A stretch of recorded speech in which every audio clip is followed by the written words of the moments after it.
So my name is Robin Yadav. I'm a grade 12 student at Queen Elizabeth Secondary School in British Columbia. I'm located in Vancouver, and I'm really passionate about math and computer science. Great, perfect. So let's see your fantastic project. Yep. So, share screen.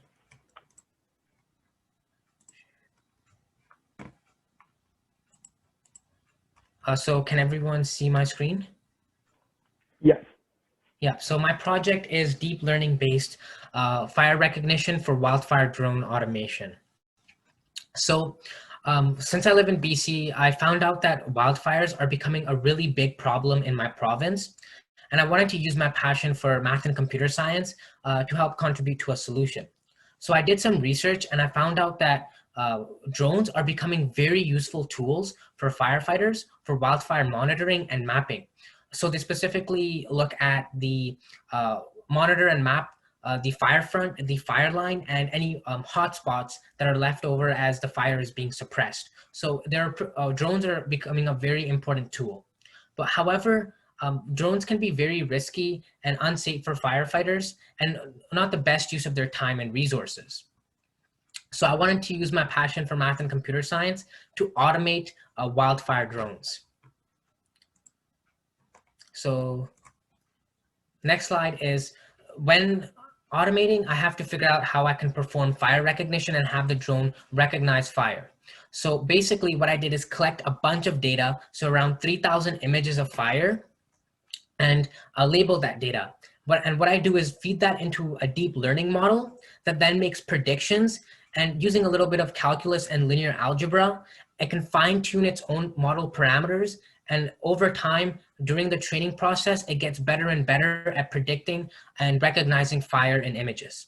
So I compared two different labeling techniques, which you can see over here. One is called, on the right, is unsegmented labeling. So fire in an image is labeled as one whole thing, one whole object. And on the right side is segmented fire labeling, where fire is labeled individually as separate objects based on its entire structure.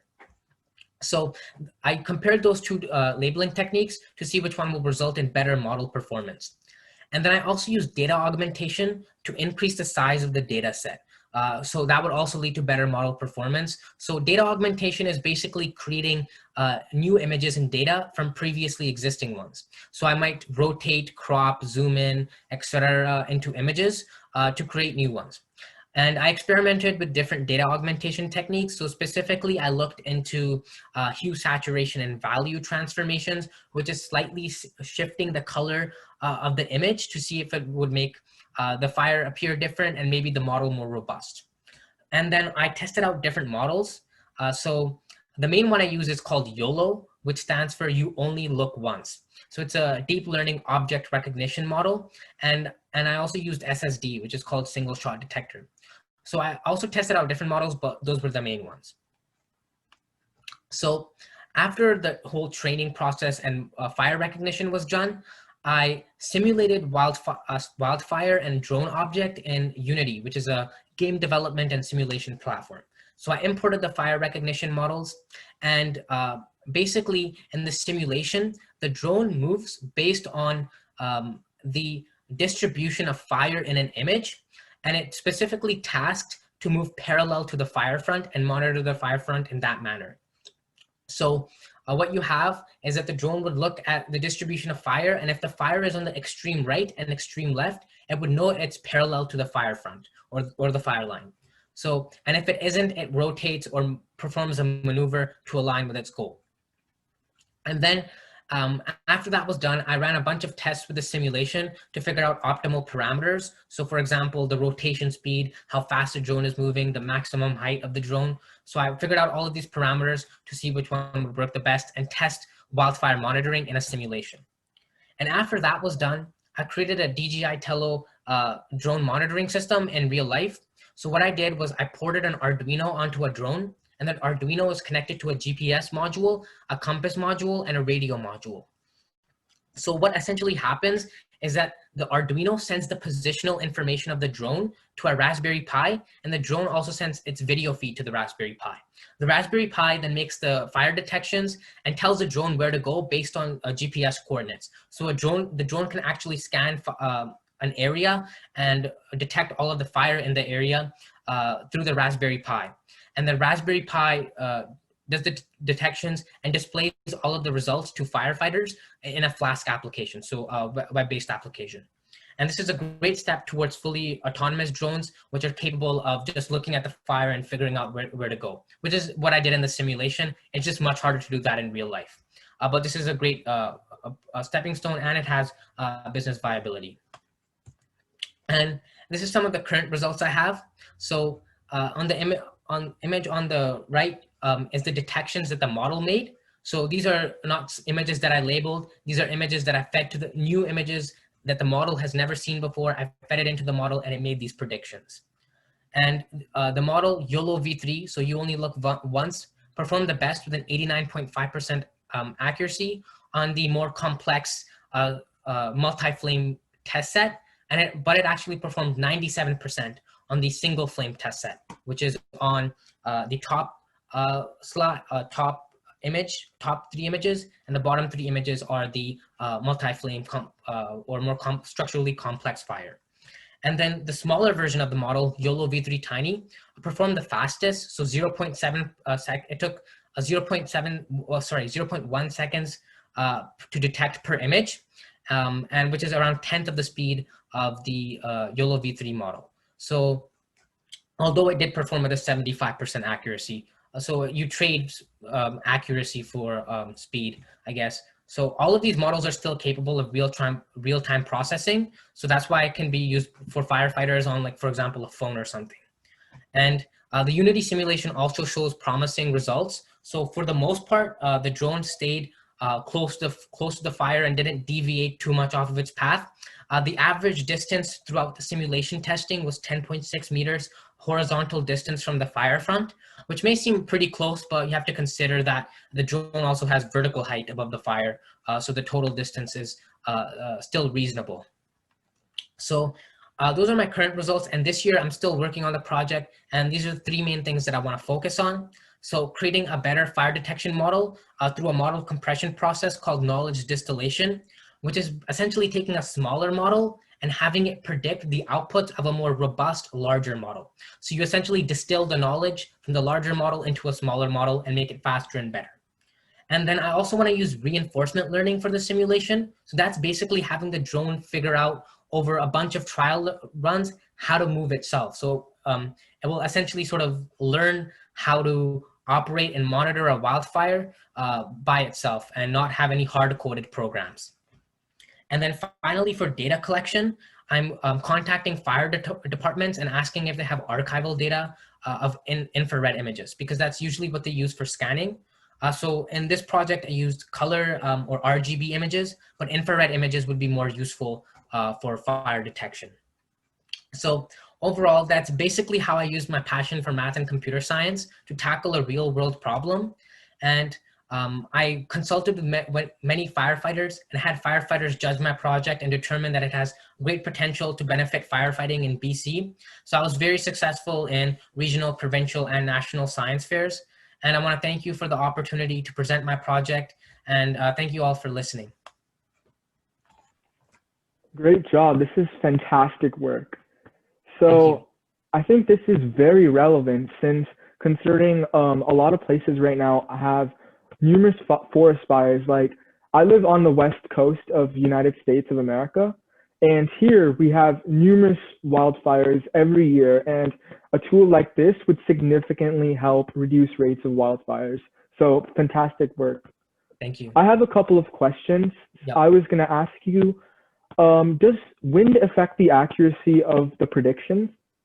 No, wind wouldn't affect how it detects wildfires. So the only major problem that it faces is that it currently uses color RGB images. If it uses infrared, then it would be much more robust. It's just that infrared data is not as readily available as RGB color images, because I can just scrape them from the web, right? Yeah. So it's once you have infrared images, you're pretty much set. Yeah, and would this drone be controlled automatically, or would it be controlled manually by a firefighter or someone else? Yeah, so currently it's manually controlled. But what I'm trying to do is control, have just the algorithm and the computer control itself. So it's fully autonomous, and the firefighter can focus on more important tasks concerning fighting the wildfire, while the drone automatically obtains information and data and mapping and scanning of the wildfire that can be used by firefighters to determine better strategies for wildfire firefighting. Yeah, that would definitely help bring Yeah. your project to the next level. So I was also going to ask you, do you have any challenges that major challenges that you faced throughout your journey? Yeah, so it is like a year-long project, right? And year-long projects, you often encounter, this certain algorithm didn't work, or why isn't this predicting that this well? So I remember the first time I was trying to get the model to work, and it just wouldn't predict fire correctly. It had like a 30% accuracy, so I had to go through all of the code and see, okay, what's going on over here. Really try to use my problem-solving skills and just be resilient throughout the whole process and persevere. Connect with mentors to see, maybe can I get help from other people who are more experienced in this field. So it's really just about using your problem solving skills and having that resilience to overcome these challenges, because it's inevitable and when you're working on a long-term project. Great job. Working with deep learning is a challenge, and Yeah, hats off to you. That's a great project. yeah, thank you so much. Thank you. Thank you for being here. Yeah. Robin, thank you so much. We have a little bit of time, and I've got a question, Robin. Yeah. You were talking about you using RGB, and you think it would be more valuable to go to IR, but Yeah. when you talk about that, you're talking about a photograph of IR rather than actual IR wavelength. I mean, wouldn't an infrared sensor be? I mean, you could just use it. You wouldn't need a picture, right?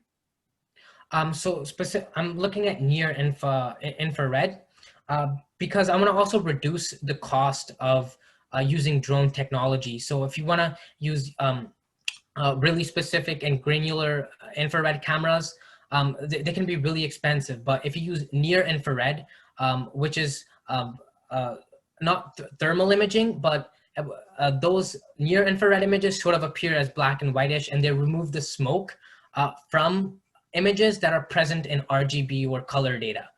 So infrared images, near infrared images would be useful to perform fire detection when you have a near infrared camera and you can then take images of the fire.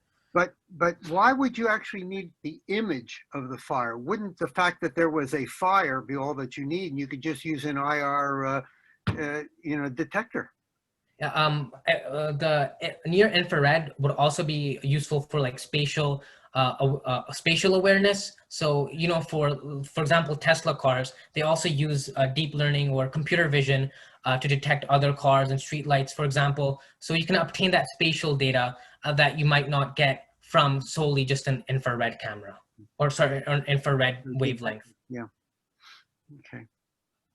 And one more question. You used both a Raspberry Pi and an Arduino. Yeah. How did you divide the tasks between them? Which one was the Pi doing? What is the Arduino doing? So yeah, the Arduino is smaller, so that's why I can put it on the drone, because I don't want to increase the weight of the drone, so that reduces its flight time. So the Arduino is small and lightweight, and it's connected to a bunch of sensors, and it sends that data to a Raspberry Pi. Oh. And I use the Raspberry Pi because it's more computationally powerful than a small Arduino, so it can actually perform the fire detection and all of the computation that's necessary. I thought the Pi was on the drone also. I didn't know. No, the Pi is like you can see like a ground station, for example. Makes sense. Good. Sam, anything else? Well, that was a fantastic project. Great job. Thank you. Talk about something that's really in the news now. I mean, when you started this project a year ago, I mean, the fires are even worse this year. So, Yeah. Boy, Yeah. Yeah, definitely. excellent. Fantastic. Thanks so much, Robin, for making Thank Canada you. look so good.